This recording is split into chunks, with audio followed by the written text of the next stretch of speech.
there, it's Olivia-Savannah here from Olivia's Catastrophe, and today I'm very excited to announce my TBR Tackling Challenge for 2025, and I'm calling this the Catastrophe TBR Tackle. That is the series that I'm going to be working on all through 2025, and it's my biggest challenge because what I seriously need to do next year is work on tackling this TBR.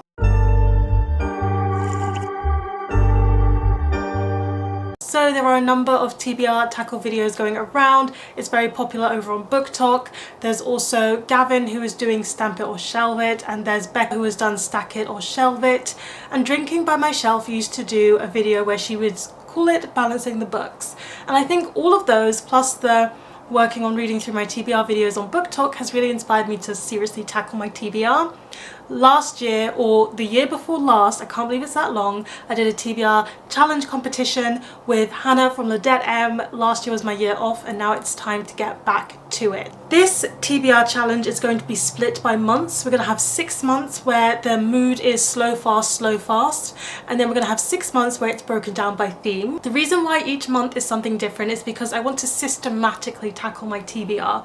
There are ways to tackle your TBR very quickly, where you're just reading the shortest books first, but then the long ones just sit there for ages, and I don't necessarily want that for my TBR either. I want to be tackling my TBR from all the different angles that I can hit it from. I want to be getting through those big chunky books that have been lingering for a very long time. I want to get to the ones I'm excited about. I want to get to the shortest ones on my TBR. So the design and the way that this challenge is going to go is hoping to hit my TBR from all those angles. Right now the TBR is sitting just a little bit over 650. I don't want to tell you the exact number, but that is outrageous to me. I've never had such a big TBR, and I can't do it. It needs to be detracted from. It needs to become smaller, and this challenge is going to help it become smaller. So I'm going to tell you the themes, and I'm going to tell you what's going to happen in each and every month, and you can join me and we can all tackle the catastrophe that is our TBRs next year. But also for my patrons will be getting a monthly check-in over on Patreon. It's going to be in written form,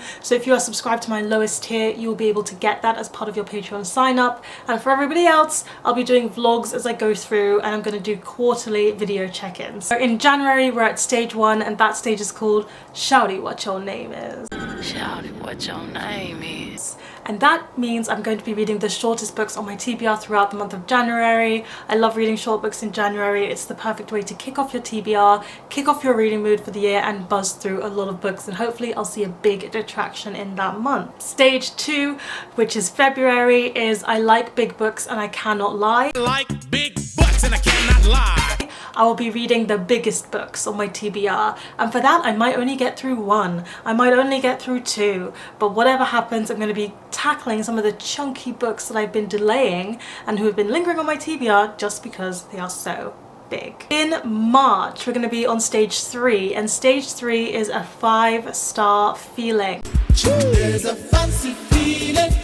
I don't know about you, but I actually keep a lot of books on my shelves because I think I'm going to absolutely love them, and that means they don't get read, which is bizarre and such a strange thing to do, but I am definitely the kind of person who does that. So in March I'll be dedicated to tackling and reading the books that I just think I'm going to absolutely love and carve the time to enjoy them. In April we are on stage 4, and that is called Back It Up Like a Bind Up. Back it up like a Tonka truck. Darling.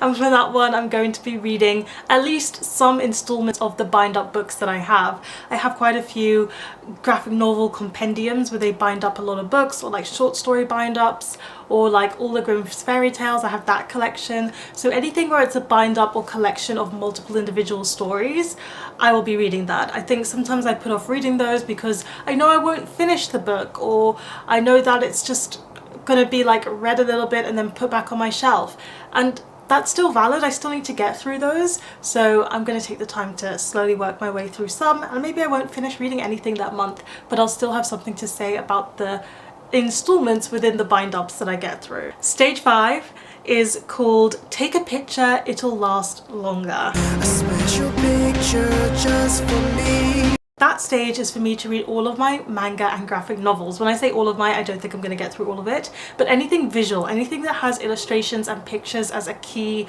part of the media, I want to read in this month. I did my bookshelf reorganization this year and I've put all of my graphic novels and manga together, so I'm very much looking forward to when I just have a month dedicated to whizzing my way through some of those.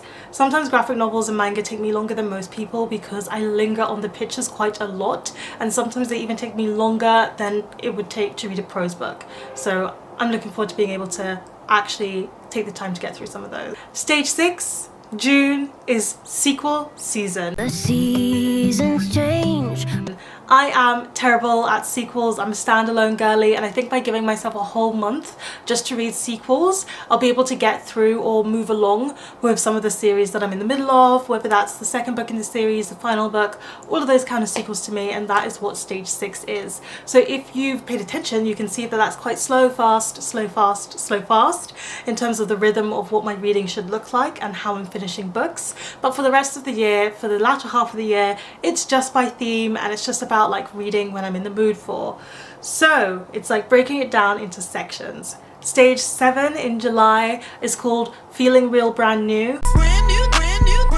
And for that I'm going to be reading new to me authors, and these are just authors who I haven't tried before, and it'll be my first time trying their book. Sometimes on my shelves, admittedly, I have more than one book by an author I haven't tried before, and sometimes I try that first one and I just know that author's not going to be for me anymore. So I could be able to clear off a lot from my shelves, I could not be able to, but it'll be fun to try some new to me authors. Stage 8 in August is the contradiction to this, and this is Familiar Friends. Can we be friends?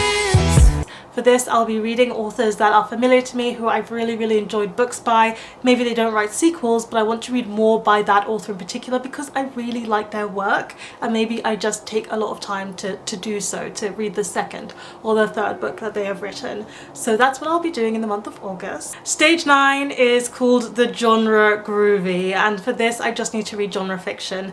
I read a lot of genre fiction either which way, but I just did this month because I just know that there's some genres that I don't pick up as much as I love. Like, I love vampire and gothic books, but I don't always pick them up because I'm like, oh, I'll save my vampire gothic books when I'm really in the mood.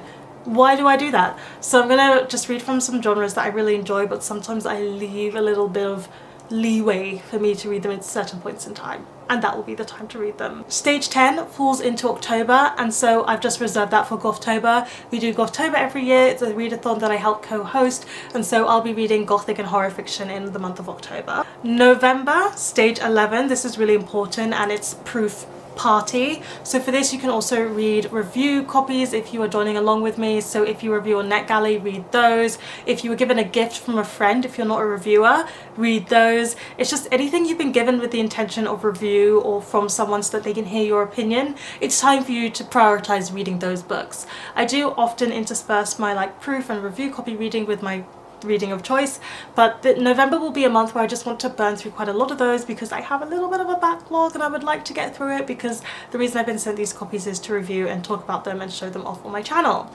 And then the last one, stage 12, which is the month of December, is called Wilding, and that is just reading whatever I want and in the mood for. In December I do tend to read my Christmas books, so I'll probably be reading a lot of Christmas books, but because I will have had some structure to the entirety of the year, I think it will also be a lot of fun just to read whatever I'm in the mood for and to kind of pick my way through and let myself be a mood reader a little bit as well. So there you have it. That's my 2025 tackle. I'll be keeping track, as I said, monthly with the patrons, and for that you'll be seeing my inbox and outbox in terms of I'll have a list of how many books I've unhauled, how many books I've hauled, how many books I have read and I'm keeping each month, and then yes, you'll see the vlogs of me hopefully getting through some of these books as well, with the quarterly check-ins too. So I hope you'll be along for the ride if you're joining in with the Catastrophe TBR tackle. Let me know in the description box down below, is your TBR at the level where it needs to be tackled? How do you tackle your TBR if you do so? Give this video a thumbs up if you enjoyed it, hit the subscribe button if you want to see more, and don't forget to hit that notification bell to be updated every time I have a new video. And you know what they say, onwards and upwards. Excelsior!